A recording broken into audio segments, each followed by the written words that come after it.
శ్రీ ఆదిశంకరాచార్య విరచిత సౌందర్యలహరి 69వ శ్లోకం మరియు తాత్పర్యం. గలే రేఖాశిశ్రో గతిగమక గీతైక నిపుణే వివాహవ్యానద్ద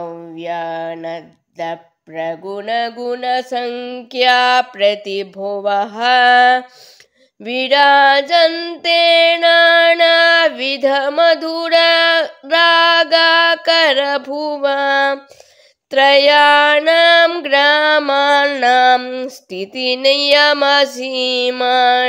ఇవతే.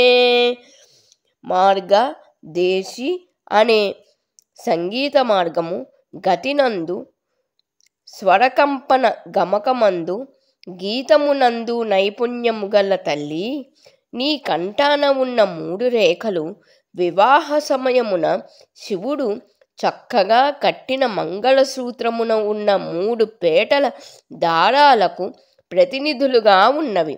బహువిధాలైన రాగాలకు నివాసస్థానములైన షడ్జ, మధ్యమ, గాంధార అనే 3 సంగీత గ్రామముల స్థితి నియమాలను తెలిపే సరిహద్దు రేఖల వలె ప్రకాశిస్తున్నవి. అమ్మవారి కంఠం మాంగళ్యానికి, గాంధర్వ విద్యకు స్వరూపమైనది అని భావం.